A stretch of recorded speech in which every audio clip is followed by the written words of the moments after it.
I need you to step aside. You are holding up the entire flight." The flight attendant's voice was sweet, the kind of sweetness that hides venom. Her smile was practiced, her tone rehearsed, but her eyes? Cold. "If you don't move," she continued, her smile never wavering, "I will call security." The first-class cabin froze. Every passenger suddenly became a witness. Phones up, cameras rolling. Red dots glowed in the dim light as they captured the scene. The black woman in the elegant royal blue dress being dressed down by the smiling, blonde crew member who stood like a gatekeeper. For a moment, no one breathed, but the woman, Jasmine, she didn't flinch. She didn't argue. She didn't even blink. Instead, her expression softened, a terrifying calm, the kind that comes right before the storm. Have you ever been so disrespected, so publicly humiliated, that your anger burns too cold for fire? What do you do when the people in charge, the people in the uniforms, have already decided you are the problem? How does it even get to this? How does a routine business trip, a simple boarding process, collapse into a public spectacle of prejudice? Before we continue, tell us where you're watching from, and if this story touches you, make sure you subscribe because tomorrow I have saved something extra special for you. It started just moments before at Gate A11 at Dallas-Fort Worth. The air inside the terminal felt off. You know the feeling. You could feel it in the silence between the soft piano music piped over the speakers and the rhythmic click-clack of rolling suitcases on the tile. It was the kind of silence that happens right before something ugly unfolds. Jasmine Harris, 39 years old, walked toward that gate with quiet authority. She wasn't loud. She wasn't flashy. She just moved with the kind of calm that makes people turn a look without even knowing why. Her royal blue dress was a statement of power, not of wealth. She was a tech mogul, the founder and CEO of Harrington Dynamics. And here's the irony, the kind of irony that bites deep. Her company had just landed a massive $700 million aviation contract, a deal that, ironically, was designed to help this very airline modernize its software systems. The AI she was building for them was meant to optimize everything from logistics to passenger experience. Her seat was 1A, first class, paid in full, confirmed twice by her assistant. It represented the power she had earned, the success she had built from nothing. But it also represented a world that, time and time again, still doubted her right to be there. When she reached her seat, there he was, Ryan Cooper, a tall white man in a tailored gray suit, sprawled across her seat, scrolling on his phone like he owned the very air in the cabin. He hadn't even bothered to put his briefcase in the overhead.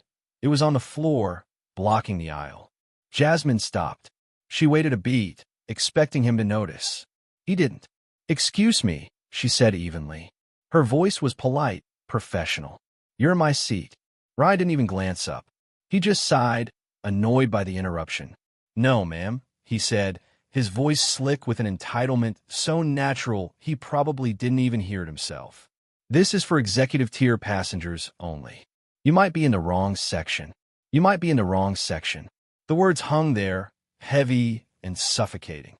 He judged her, dismissed her, and convicted her of not belonging in less than 5 seconds. Before Jasmine could even pull out her boarding pass, the flight attendant, Tiffany, blonde, polished, and smiling just enough to sting, stepped in. She moved fast. But did she move to check the manifest? Did she ask Ryan for his ticket? No. She moved to manage Jasmine. "Sir, we'll get this sorted," Tiffany said sweetly, patting Ryan's shoulder as if he were the victim. Then, she turned to Jasmine, and her entire demeanor changed. The smile became a mask. The sweet voice turned brittle. "Ma'am, please step aside. You're holding up boarding." And that's when it happened. That's when the hook we opened with became reality. The words "holding up boarding" cut like glass. It was an accusation. It positioned her as the disruption. The stares from the passengers behind her burned into her back. The man in 2B's side, loud and exaggerated. Someone behind him muttered, "She probably tried to upgrade herself." Always happens. Phones started to come out. The little red lights. The audience. The witnesses. Jasmine's voice stayed calm, but her hand, the one holding her boarding pass, trembled slightly. A tremor of pure, unadulterated rage. "I am in my assigned seat," she said, holding out the pass. 1A, Jasmine Harris. "You might want to check your manifest again." Tiffany didn't even look at it. She crossed her arms. "Ma'am, I don't need to check the manifest. This passenger," she motioned to Ryan, who was now watching with a smug little smirk, "is an executive platinum member. Now, if you'll please step aside, I can call the gate agent to find your actual seat." She wasn't just mistaken. She was refusing to be corrected. She was doubling down on her assumption. This is the moment, isn't it? The moment where you have to make a choice. Do you make a scene? Do you yell? Do you demand to see a manager, knowing that raising your voice will only prove their racist caricature of you, right? Have you ever been in a situation like that? Trapped? Where your every move is a potential mistake. "I'm not moving," Jasmine said, her voice dropping, losing its politeness, settling into something cold and hard. "This is my seat." Check. The system. Tiffany's smile vanished. This was the part she didn't like. The part where the problem talked back. "Fine," she snapped.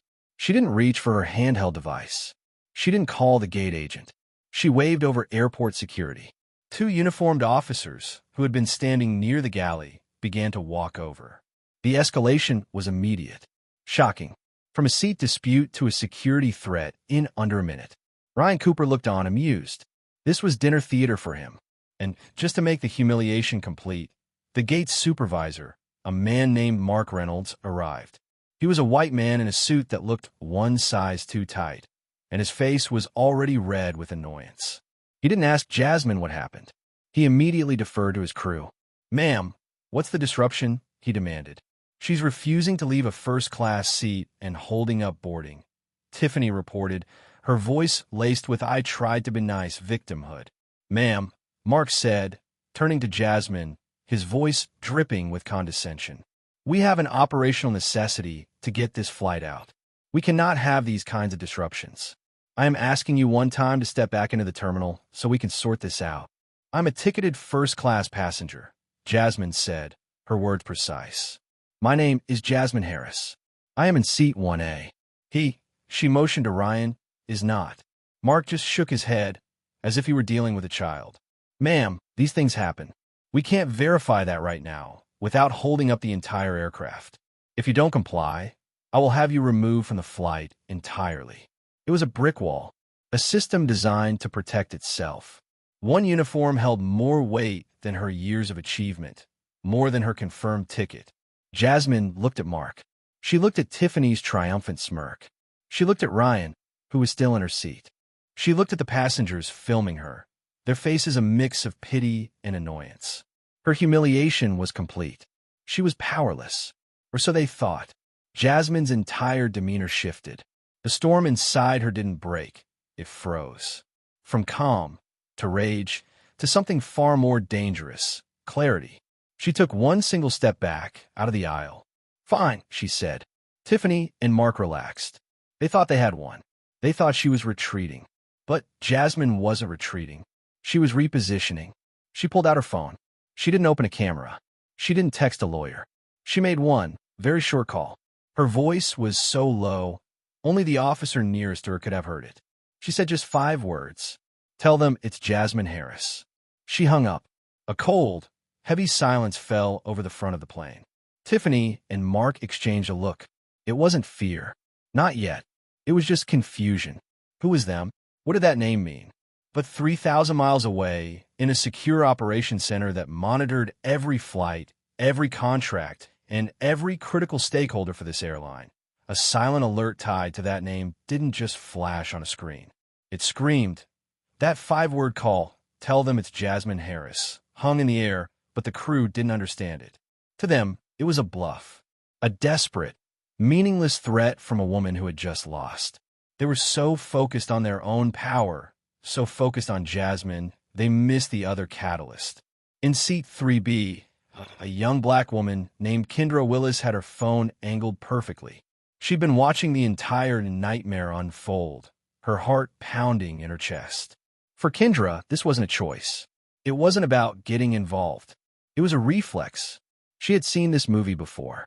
She'd seen it when her mother, a nurse of 30 years, was followed by security in a high-end department store. She'd seen it when her cousin was asked for 3 forms of ID to cash a check at his own bank. And she'd felt it herself every single time she walked into a space where she was the only one. But this was different. This was first class. This was a black woman in a royal blue dress, radiating a power and a confidence that Kendra aspired to, being treated like she was nothing. It proved the ugly, suffocating truth. No level of success, no amount of money, no perfectly tailored dress would ever be enough to buy immunity. It was a tax, and it was always due. Her hands were shaking, not from fear, but from a deep, familiar rage. Tiffany's plastic smile, Ryan's arrogant entitlement, the shift manager's instant dismissal. It was the same playbook every single time. And the other passengers, the ones silent in their luxury seats, their silence was deafening. It was complicity. Kendra knew she couldn't do anything. She couldn't stand up and yell. They'd just remove her, too. But she could be a witness. She could make sure this wasn't just Jasmine's word against theirs. As Jasmine was making her call, Kendra was hitting upload. She added a simple, powerful caption, "First class, Dallas-Fort Worth." They're still doing this in 2025. She tagged the airline, tagged 2 major news outlets, and hit post. The injustice was no longer contained in the pressurized tube of the airplane. It was loose. It was in the digital bloodstream of the world. Mark Reynolds, the shift manager, saw Jasmine's phone call as his final cue. He needed to end this disruption. This was his gate, his flight, his authority. "All right, I've heard enough," he announced, stepping forward, puffing his chest out. He was the classic corporate enforcer, the kind of man who uses policy as a weapon, who finds comfort in the rulebook because it saves him the trouble of thinking. He didn't care who was right or wrong. He cared about on-time departure. Jasmine wasn't a customer. She was a problem. We can't have disruptions before takeoff.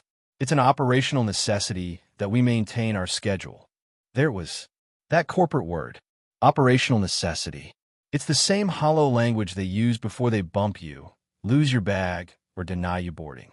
It's the sound of the system telling you, you don't matter. The schedule does. He looked past Jasmine to the security officers. "Please escort this passenger back to the gate. We will reaccommodate her." That word, reaccommodate. So cold, so final. It was corporate speak for "you're done." Tiffany, standing behind him, allowed herself a small, sharp smirk of victory. She had won. She had identified a threat, neutralized it, and been validated by her manager. The problem was being removed. Ryan Cooper, still in 1A, actually put his headphones back on, already bored with the drama, sinking back into the privilege of his seat. And this was the moment of peak powerlessness. The 2 security officers stepped up. They didn't grab her. They didn't put hands on her. In a way, it was worse. They just stood there, flanking her, their uniforms, their belts, their very presence a silent, undeniable order. "Move." Jasmine, her face an unreadable mask, turned. She had to walk past the other first-class passengers, the ones who had filmed, the ones who had stared. And as she did, the whispers followed her, loud enough to be heard. That's what happens when you act entitled. She just wouldn't let it go. Why do people have to make everything about race? That last one, that was the one that cut the deepest. The ultimate gaslight. They blame her for reacting to the racism they had just served her. The walk back up the jet bridge felt a mile long. The carpet, the muffled sounds, the sterile air. Every step was a fresh humiliation. This is the moment, isn't it? The moment of disbelief. The one that countless black professionals know all too well. The moment you realize that your title, your degrees, your company, your $700 million contract, they're all invisible. They are meaningless in the face of a system that is designed to see your skin first. You can build an empire, but in their eyes, you still don't belong in 1A. Jasmine stepped back into the terminal, bathed in the ugly, bright fluorescent light of gate A11. She was in exile, standing by the very gate she was supposed to board, while the people who had wronged her prepared to take off. Then, just as the humiliation felt absolute, her phone vibrated in her hand. It wasn't a call. It was an encrypted message on the secure Harrington Dynamics portal. It was just 2 words. Confirmed. Stand by. What does that even mean? Confirmed? It wasn't an apology. It wasn't a solution. It was a command. It was alignment. A flicker of something cold and powerful. Stand by. While Jasmine stared at those 2 words, miles away, in a dark, secure operations room, that shadowy figure saw the alert tied to Jasmine's name. It wasn't just a flag. It was a system-wide crash alarm. A code red. A single line on the master operations board flashed, overriding everything else, pulsing in crimson. Stakeholder alert. Harris, Jasmine, CEO, Harrington Dynamics, status. Denied boarding flagged. Racial misconduct protocol. Contract. $700 million aviation AI, active system. Harrington Dynamics live. The operations director's blood ran cold. He didn't just see a passenger. He saw the architect, the woman who held the $700 million contract, the woman who built the very AI that was currently flagging this incident. He realized, with a sickening lurch, the system she built is watching them fail her. In real time, he grabbed his headset, his voice shaking. Shut down. Shut gate A11 down now. Give me a list of that crew. The panic in the operations room was a fire that had just been lit. But at gate A11, there was only a cold, humiliating silence. Jasmine Harris stood alone in the terminal, the security officers having awkwardly retreated. She was an island, and the whispers of the other passengers were the tide, lapping at her feet. They saw a woman who had been put in her place. A problem that had been solved. Mark Reynolds, the manager, was already back at the podium, focused on his paperwork, eager to close the door and get his on-time bonus. What does a person do in that moment? Do you yell? Do you cry? Do you post your own video, pleading your case to the anonymous jury of the internet? Jasmine did none of those things. Her face was perfectly composed. Her anger had chilled, hardened into something far more precise. This was no longer a personal insult. It was a data point. It was a failure in a system she knew intimately from the inside out. She didn't engage with Mark. She didn't look at the passengers. She simply looked down at her phone, her thumb moving with purpose. She wasn't on Twitter. She wasn't texting her lawyer. She opened a secure, encrypted application.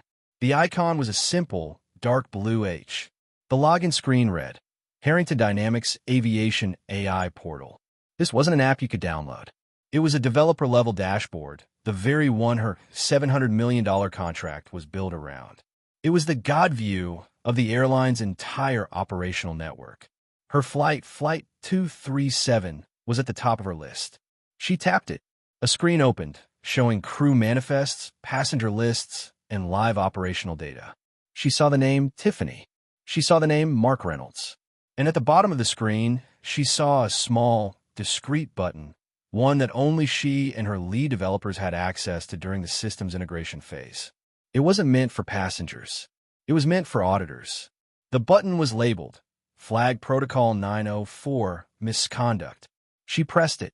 A simple dialog box appeared. Confirm trigger of internal racial misconduct protocol. Her thumb hovered for one, single, ice-cold second. This wasn't just a complaint form. This was a live wire.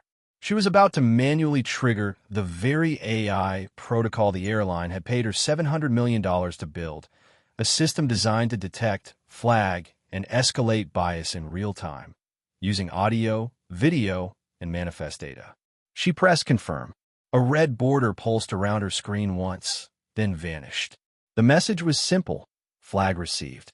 Auditing live data. Jasmine Harris had just lit a fuse deep in the digital heart of the airline she was supposed to be flying on. But that was only one fuse. The other was already exploding.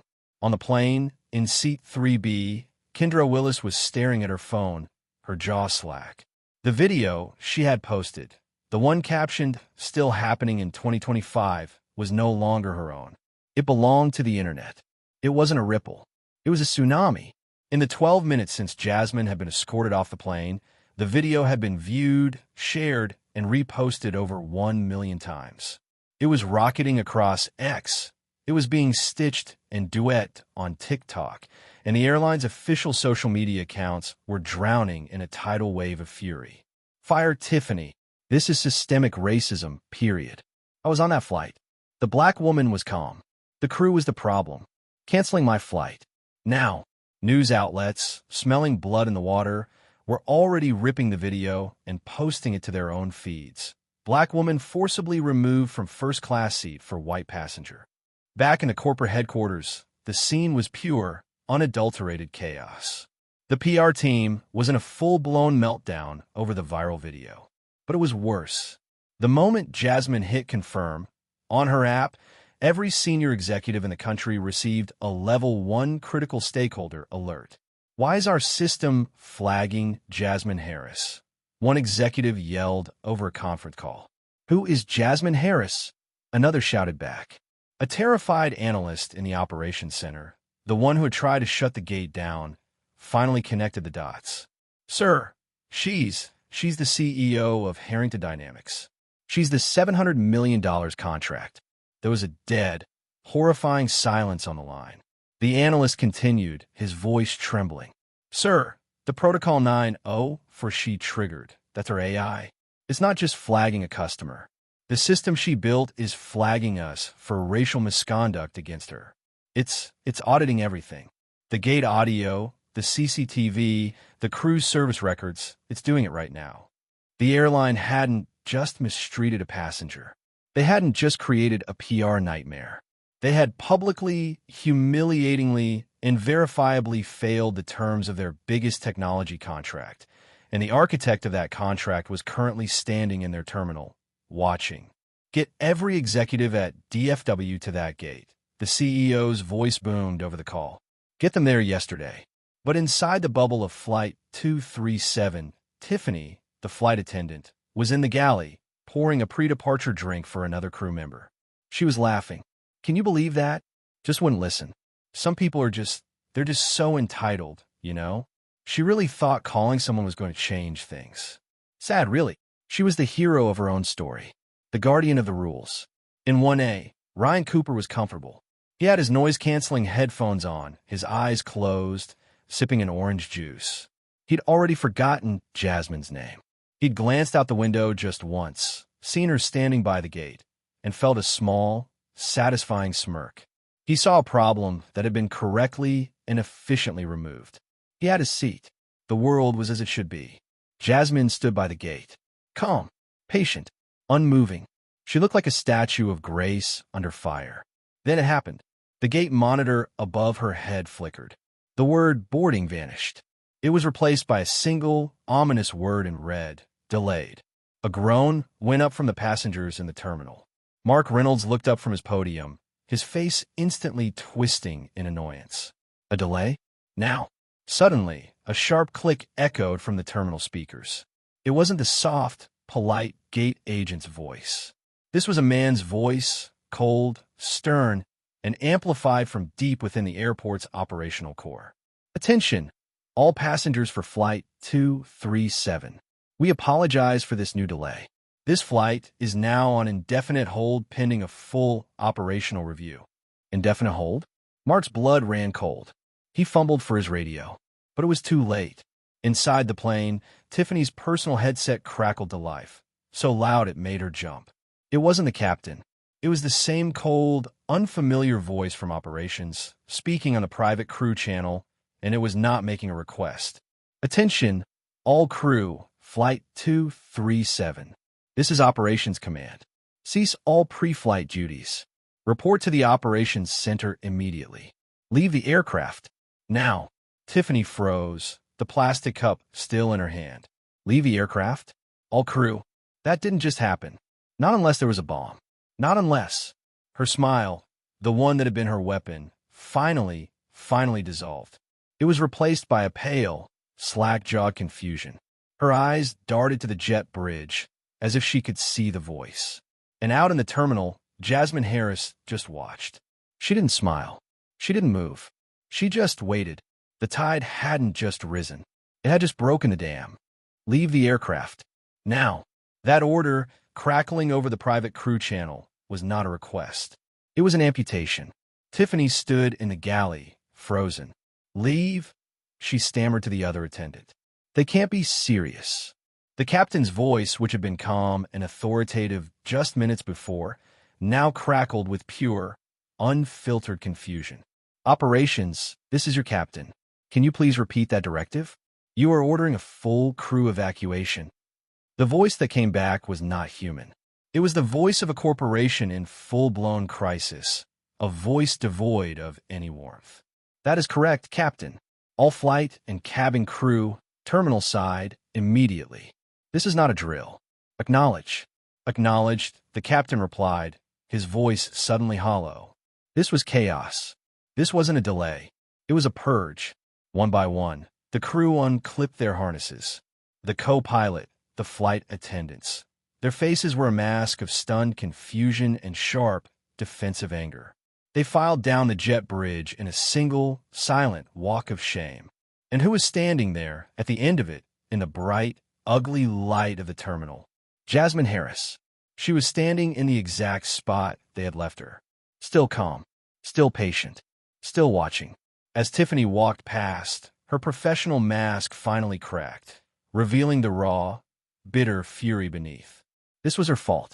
This woman, this problem who didn't belong, had somehow pulled a pin on a grenade. What did you do?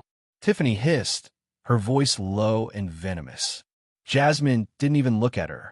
Her eyes were focused over Tiffany's shoulder on something or someone coming up the jet bridge. It was a stampede. It wasn't one or two suits. It was a cluster of them. 5, maybe 6, men and women in dark navy suits, ties slightly askew, faces pale and slick with a thin sheen of panic. They were running. They were talking into headsets, their voices sharp, overlapping. Get security to lock down the gate. Is the media team prepped? Where is she? Where is she? They weren't looking at the crew they were passing. They didn't even see the furious captain who was demanding answers. Their eyes were scanning the gate area, like they were looking for an active threat. And then, they saw her. One of them, an older man with graying temples and a face that looked like it had been carved from stone, stopped dead. He raised his hand, and the entire phalanx of executives froze. He pointed just a single, trembling finger at Jasmine. This was Victor Lang, the head of airline operations for the entire Western region. And he looked, in that one horrifying second, terrified. He walked straight past Mark Reynolds. He walked straight past the grounded, bewildered crew. He walked right up to Jasmine Harris, who stood there, unmoving, a statue in royal blue. He stopped a respectful 3 feet away. Ms. Harris, he said, his voice breathless from the run. Ms. Jasmine Harris? Jasmine just nodded. Once, the entire gate area went silent. You could hear the hum of the vending machine 50 feet away. The passengers who had been whispering were now frozen, their phones all pointed at this new, unbelievable scene. Mark Reynolds, the shift manager, finally saw his boss and rushed over, trying to reclaim his shattered authority. Victor, thank God. We have a situation. This passenger, he motioned to Jasmine with his pen, was causing a major disruption. She was refusing to. Victor didn't even turn his head. He kept his eyes locked on Jasmine, as if she were royalty or an executioner. He whispered something to Mark. Just a few words, so low no one could hear. We don't know what he said, but we saw the effect. Mark Reynolds went rigid. The color drained from his face, leaving behind a waxy, gray pallor. He looked like he'd been shot. His mouth opened, but no sound came out. His whole identity, his entire sense of managerial power, had just been vaporized. Tiffany, seeing her manager falter, pushed forward. This was her last stand. Her career was flashing before her eyes. Sir, she said, her voice high and trembling. She's lying. She wasn't ticketed for 1A. She was being disruptive. I was following procedure. That's when Victor Lang finally turned. And the look on his face, it wasn't anger. It was a cold, bottomless disgust. He cut her off, his voice so sharp it silenced the entire terminal. Ms. Tiffany, you are relieved of duty. Pending investigation. What? She gasped, a hand flying her chest. For what? For doing my job. For failing to do it, Victor snapped. Hand your badge and your credentials to airport security. You're not to set foot on company property. You're done. This was it. The public execution. The complete, brutal reversal. The same woman who, 10 minutes ago, held the power to call security, was now being handed over to security. But it wasn't just her. This was systemic. Victor turned to the rest of the crew, his voice booming. All of you, captain, first officer, cabin crew, you're all grounded, pending a full, mandatory review of this incident. Get to operations. Now. Then came the voice over the intercom, the one that made it final for everyone. Attention passengers, due to an immediate operations update, this flight will undergo a full crew reassignment. A new crew is en route to the gate. We apologize for the delay and appreciate your patience. Full crew reassignment. The entire plane went quiet. The passengers who had been whispering about Jasmine, the ones who had filmed her, their phones were up again. But this time, their faces were pale with shock. They weren't just watching a disruption anymore. They were watching a coup. Inside the plane, Ryan Cooper had taken his headphones off. He'd heard the indefinite hold. He was annoyed. But now he was watching this implosion. He watched the entire crew, including the captain, walk off his flight.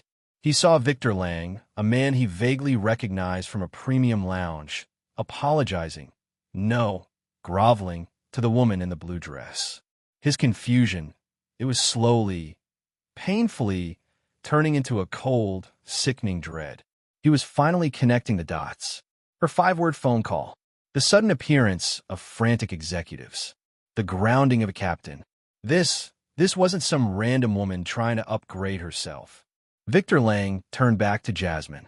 His voice was low, filled with a desperate corporate apology. Ms. Harris, on behalf of this airline, I cannot begin to express our... Don't, Jasmine said. Her first word since the reversal. It was quiet, but it cut him off like a razor. Victor flinched. He took a deep breath, recalibrating. This wasn't a time for apologies. This was damage control. Ms. Harris, your company's AI system, it detected bias in real time. The Protocol 9.0 for you triggered, it caught all of this. The audio from the gate, Ms. Tiffany's service record, Mr. Reynolds' actions, it was all flagged by the system as a level 1 breach. Your system, it worked. The passengers near the door heard it, and the news spread through the cabin like fire. Her system, her company. Ryan Cooper heard it, and his world, it crashed. He finally understood who she was. He was in seat 1 on a plane whose entire operational software, whose security analytics, whose everything was controlled by the woman he had dismissed. The woman whose signature sat on the $700 million contract. The woman he had told, you might be in the wrong section. Victor Lang stepped aside, gesturing to the open door of the plane. His arm was shaking. Ms. Harris, please, your seat is waiting. Jasmine walked. This walk was different. This wasn't the humiliating retreat. This was a coronation. The passengers in the terminal, they didn't just move. They parted. She stepped onto the plane. The new crew, hastily assembled, their faces a mix of stark fear and absolute, crisp professionalism, was already there. Welcome aboard, Ms. Harris, the new purser said, her voice trembling just a little. Jasmine walked down the aisle. She reached 1A. Ryan Cooper was still in it. He was frozen. He looked up at her, his face pale, his expensive tailored suit suddenly looking cheap and crumpled. He looked small. He didn't just move. He scrambled. He grabbed his briefcase and practically fell into the aisle, his hands fumbling. I'm so sorry. I thought. Jasmine said nothing. She didn't look at him. She didn't acknowledge his pathetic apology. She just slid into her seat. The seat she had paid for. The seat she had earned. She sat down. Calm. Composed. Powerful. The cabin was dead quiet. The silence was heavy. It was the sound of humiliation. It was the sound of justice. It was the sound of power. The real power, finally and terribly, making itself known. Victor Lang, still standing on the jet bridge, looked completely exhausted. The immediate fire was out. The old crew was gone. The new crew was in place. But the crisis, the real crisis, was just beginning. He took one step onto the plane, leaning in, his voice a low, urgent whisper, meant only for her. Ms. Harris, the new crew will get you on your way. But there's one more thing. Jasmine just looked forward, her gaze fixed on the bulkhead, waiting. Victor took a deep, shaky breath, his eyes darting around, as if the walls were listening. Corporate leadership is on the line. The CEO, he wants to speak with you directly. Now, the cabin was silent. The new, terrified crew was frozen in place, waiting for her command. Jasmine Harris, back in her rightful seat, hadn't even buckled her seatbelt. The entire, massive aircraft was being held hostage by this one quiet moment. Jasmine didn't look flustered. She didn't look triumphant. She looked like a CEO about to take a business call. She held out her hand. Patch him through.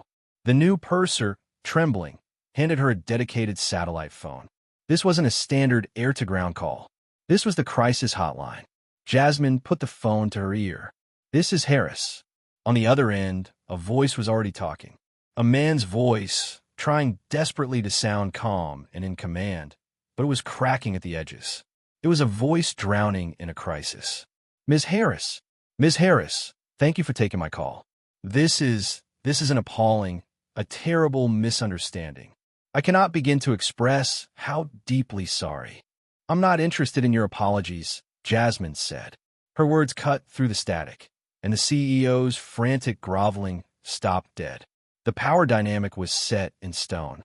Your apologies, Jasmine continued, her voice so cold it could have frozen the jet fuel. Our reaction. I am interested in action. I am interested in accountability. And I am interested in permanent reform. Yes, of course, the CEO stammered, scrambling. Anything, Ms. Harris. The crew involved, Tiffany, the gate manager, Mark Reynolds, they've all been suspended indefinitely, pending termination. I assure you, their careers with this airline are over. Jasmine almost sighed. He still didn't get it. That's a personnel issue, she said. That's easy. That's you cutting out a tumor. I'm talking about the disease. I'm talking about your system, which is rotten. On the other end, the CEO was silent. He was listening now. So here are my terms, Jasmine said, laying out the new order. First, you will issue a public, formal statement, not a vague press release about a passenger dispute. A specific one. You will name Gate A11. You will admit to the systemic racial bias your crew demonstrated. You will apologize to me by name. Second, you will implement mandatory, company-wide anti-bias training.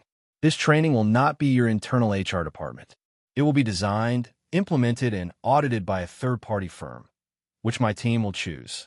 And third, she said, delivering the final, non-negotiable blow. My software, the Harrington Dynamics AI, Protocol 904. It's no longer in its audit phase. As of this phone call, it is fully active across your entire global network. My system will have permanent, real-time oversight of all crew and passenger interactions. And when it flags an incident of bias, that report no longer goes to your internal review board. It comes directly to my team in parallel. You're going to make justice technological. You're going to make it permanent. And my company will be your watchdog. Are we clear? This was it. The absolute, breathtaking power shift. She wasn't just a vendor anymore. She wasn't a passenger. She was their new, permanent, inescapable overseer. What could he say? The $700 million contract was one fire. The viral video, which he now knew was exploding, was another. But both, he was trapped. He was beaten. Yes, Ms. Harris, the CEO said, his voice hollow. Crystal clear. Good, Jasmine said. My legal team will be sending over the new contract addendum before this flight lands. She hung up. She didn't say goodbye. She handed the phone back to the purser, took a deep breath, and finally buckled her seatbelt. This was the moment the entire story shifted. It stopped being about revenge. Revenge is hot. It's messy. It's easy. Anyone can get someone fired. This was about control. Jasmine wasn't just putting out a fire. She was rebuilding the entire airline's culture, and she was handing them the new blueprints. The audience, we wanted Tiffany and Ryan to suffer. But Jasmine, she was thinking so much bigger. She was making sure that a Tiffany and a Ryan could never happen again. That is real power. The kind that doesn't just win the fight. It changes the rules of the whole game. Her calm, her ethics, her absolute control. This is what separates a boss from a legend. As the plane finally pushed back from the gate, the engines humming to life, the cabin was dead quiet. And Ryan Cooper, the man who had started this all with a single, arrogant drawl, he was gone. He had been reaccommodated by the new crew. He was now crammed into a middle seat in the last row of Economy Plus, right by the bathrooms. He was staring out the small, scratched window, but he wasn't looking at the tarmac. He was looking at his own, pale, pathetic reflection in the glass. The reflection of a man in a tailored suit who suddenly looked cheap, crumpled, and small. The face of a man who realized, in one blinding, humiliating flash, how fragile his privilege really was. He'd messed with a woman he thought was nothing, and found out she was, in fact, everything. The flight was in the air. For the first hour, there was only the sound of the engines. Jasmine was on her laptop, working as if it were just another Tuesday. Then, Victor Lang, the operations head, who was now flying with her to personally manage the crisis, unbuckled his seat. He looked even paler than he had on the ground. He walked over to 1A and leaned in, his voice a low, urgent whisper. "Ms. Harris, I apologize for disturbing you again." Jasmine just looked at him. Her fingers paused on her keyboard. "Waiting. The CEO, he's in the press room," Victor stammered. "He's making the public statement you demanded. Right now." And Jasmine said, unimpressed. Victor swallowed. He looked physically ill. "It's not just that. The video. The one from the other passenger. Kendra Willis." He turned his phone screen to her. "The X homepage. The TikTok For You page. CNN. BBC. It's not just a few million views anymore," Victor whispered, his hand shaking. "It's the #1 news story in the world." Jasmine's eyes narrowed, taking in the global headlines. Victor's voice dropped, filled with a new, dawning horror. "There's something else, Ms. Harris. They've connected it. The news outlets. They're not just talking about the racism. They're talking about your tech. The system you built. It's trending worldwide." Victor's words were the understatement of the century. By the time Flight 237 landed, the story was no longer just about an airline incident. It had become a cultural moment. It was the only thing anyone was talking about. Kendra Willis's shaky phone footage was playing on a loop on every major news network, right next to the airline CEO's forced, humiliating public apology. The story had two heads. On one side, it sparked a national, fiery debate about racial bias. Talking heads were shouting, "This is proof. Look at the discretion they use." Others, of course, were defending the crew. "They have to maintain order." She was holding up the flight. It was the same old, tired argument. But it was the second head of the story that changed everything. This wasn't just about a racist incident. This was about the solution. The headlines were electric, bias in the sky, how one black CEO's AI caught it in real time. Jasmine Harris was, overnight, unwillingly, thrust into the spotlight. She wasn't just another tech CEO. She was now the face of ethical tech. A black woman who had not only faced systemic racism, but had built the system to fight it. Her pain had, in an instant, become her purpose on a global stage. And then, the letter dropped. 3 days after the incident, a handwritten letter began circulating online. It was from Tiffany. "I have lost my job, my career, and my reputation," it read. "I was following procedures I was taught, using discretion to handle a disruption. I see now that my discretion was just prejudice. I saw a black woman and I saw a problem. I didn't see a person. I didn't see a CEO. I failed. I don't expect forgiveness. I'm just sorry." The internet, predictably, was divided. The comments were a war zone. "Fire her. She's only sorry she got caught. She deserves to lose everything." But then others, "What about redemption? Isn't she a product of a toxic system? At least she's admitting it. How many others wouldn't?" It was a polarizing, furious debate. What would you do?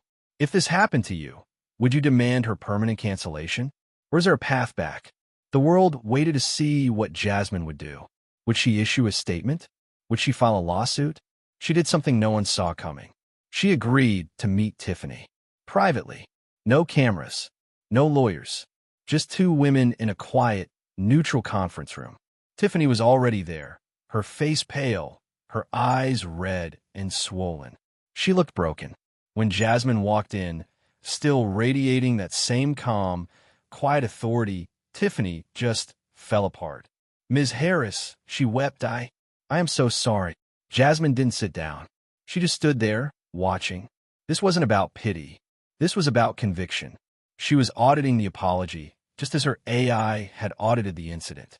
"I don't deserve forgiveness," Tiffany whispered, wiping her eyes. "I know that." Jasmine finally spoke. Her voice wasn't warm, but it wasn't cold. It was firm. "I'm not here to give you forgiveness, Tiffany. Accountability isn't revenge. It's the start of change. What you do next is what matters." Jasmine looked at the woman who had humiliated her, and for the first time, she saw not an antagonist, but a broken part of a broken system. And then, Jasmine did the last thing Tiffany, or anyone, expected. She held out her hand. Tiffany stared at it, confused. Slowly, trembling, she took it. Jasmine's handshake was firm. It wasn't forgiveness. It wasn't weakness. It was a transfer of power. It was Jasmine's final act of dominance. She wasn't just the victim. She wasn't just the architect. She was the standard. It was a symbolic moment, a hope for change without erasing the harm that had been done. The world media, of course, ran with the story. Jasmine Harris meets with fired flight attendant. They saw the handshake as the end of the story, but they were missing the real headline. While the world was focused on the drama of forgiveness, news reports from the tech world began to surface. They were teasing the next update to the Harrington Dynamics AI. They said the Protocol 9.0 for that caught Tiffany was just the beginning. The next phase, they whispered, was set to change aviation forever.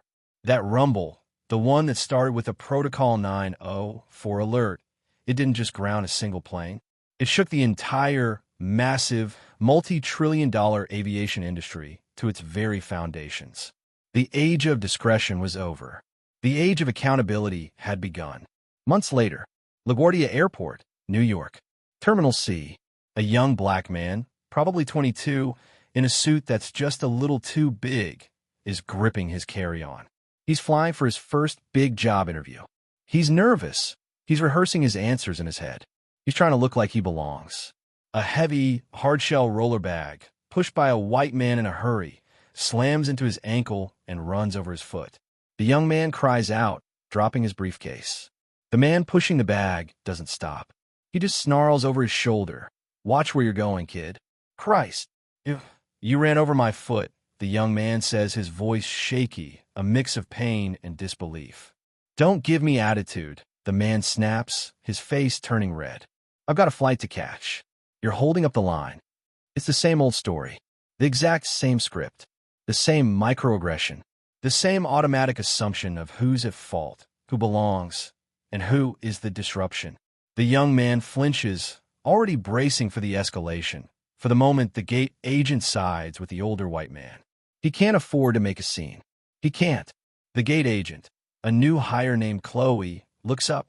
She sees the whole thing, and her first, trained instinct is to do nothing, to let it go. It's just drama. But before she can look away, her tablet pings. A small, discreet, teal-colored flag appears on her screen. It's the Harrington Dynamics AI. It's Protocol 904. It's Jasmine's legacy. The AI isn't an alarm. It's a whisper. It's a digital conscience. The flag reads, "Potential bias event detected. De-escalate. Monitor. Passenger in 12 be flagged for 2 prior disruption complaints against minority passengers." The AI wasn't just watching the incident. It was cross-referencing the man's entire history in milliseconds. It knew he was a problem before the gate agent even knew his name. Chloe, trained under the new, mandatory Harris mandates, feels a cold jolt. This isn't just a suggestion. This is a directive. She steps out from behind the podium. Her voice is calm, clear, and respectful. "Sir," she says, stepping directly into the path of the aggressive passenger. "I saw that. I'll need you to step aside for a moment." "What?" "I'm going to miss my flight," he sputters. "We'll make sure you don't." "But you will wait," she says, her voice firm. Then she turns to the young man, who is staring, wide-eyed. "Sir, I am so sorry. I saw that. Are you all right? Let me confirm your seat for you." Please come to the front of the line. It's not a public execution. It's not a viral video. It's prevention. It's a system that no longer relies on the discretion of a Tiffany, but on the cold, hard data of respect. The system had become the guardian. This is what Jasmine built. Her policy reforms, the one she demanded at 30,000 feet, had become the new, non-negotiable industry standard. The Jasmine Harris AI became the new, invisible watchdog, ensuring that what happened to her could not and would not happen again. But what about the people who lit the fuse? What about the ones who started this fire? Tiffany, the flight attendant, her apology letter was just the beginning. After she was fired, after she became the face of flying while racist, overnight, she didn't just disappear. She couldn't. She had to work. We see her 6 months later. She's not in a crisp, tailored uniform. She's in a cheap blazer from a department store, standing on a small stage in a community college auditorium. She's speaking to a class of new airline trainees. Her voice is raw, stripped of all its plastic, customer service politeness. "My name is Tiffany," she says, her hand shaking so badly she has to grip the podium. "And I am the reason you are all in this mandatory 12-week course." The trainees are silent, watching her. "I didn't see a CEO," she says, her voice cracking. "I saw a problem. I saw a black woman, and I made an assumption. My discretion," she spits the word out like poison, "was just a word I used for my prejudice. I was trained to spot disruptions. And in my head, a black woman in first class who wouldn't be quiet. That was the definition of a disruption. I lost everything, my job, my reputation, my pension, because I refused to check a ticket, because I chose, consciously, to believe the white man in the suit over the black woman in the blue dress. Don't make my mistake," she pleads, tears streaming down her face. "Don't wait for an AI to teach you how to be human. Don't wait for your own name to become a hashtag."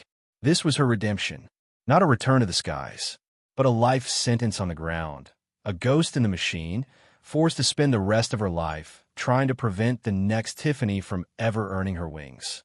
And Ryan Cooper, the man who started it all, the man who believed he owned the air, he vanished, utterly. He quietly resigned from his high-powered finance job 3 weeks after the incident. The rumor mill said he just couldn't take it.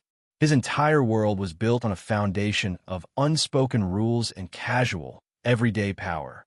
And Jasmine had exposed him. He couldn't stand the whispers in the elevator, the side eyes in the boardroom, the clients who suddenly postponed meetings indefinitely. He wasn't just a man who stole a seat. He was a meme. He was the butt of 1,000 late-night jokes. He was the face of arrogant, fragile privilege. His authority, which he thought was earned, was revealed to be nothing but a costume. A small, obscure trade publication finally got a statement from his legal team 6 months later, when he sold his Park Avenue penthouse and moved, reportedly, to a small town in Vermont. It was one short sentence. That flight, the statement read, taught me what equality actually feels like. I learned, too late, that I had never truly experienced it a day in my life. He wasn't just removed from 1A. He was removed from the game. He had built his entire life on the idea that he was an executive-tier passenger, and in one afternoon, he was demoted to cargo. But the legacy, it all comes back to Jasmine. One final shot. Heathrow Airport, London. A year later. The sound of clicking heels on polished marble. A royal blue dress. Jasmine Harris, walking through the ultra-exclusive first-class lounge. She looks exactly the same. Same calm. Same quiet authority. But everything around her is different. As she approaches the gate, the attendants, they see her. A young, white flight attendant's eyes go wide. Not with suspicion. Not with that familiar, cold, "do you belong here" stare. But with awe. She doesn't wait for Jasmine to speak. She steps forward, her smile genuine, her voice filled with a respect that feels earned. "Ms. Harris, welcome aboard. It is an honor to have you with us today. Your seat is ready for you." Jasmine just nods, a small, polite smile, and boards the plane. As she walks down the aisle, the passengers in their pods, they look up. They don't whisper. They don't stare with judgment. They know that name. They know that story. They see the blue dress. They know what it means. They move their bags. They make way. not out of fear, but out of a deep, profound respect for the woman who had single-handedly rewritten the rules of the sky. She reaches her seat. As she sits down, she doesn't look around for approval. She doesn't need to. She opens her laptop. She's not a problem. She's not a disruption. She just belongs.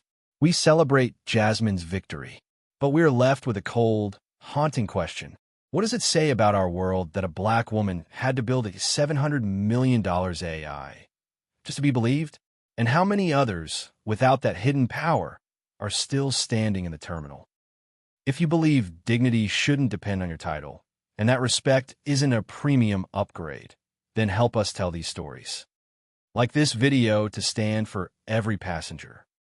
Share it to challenge the system.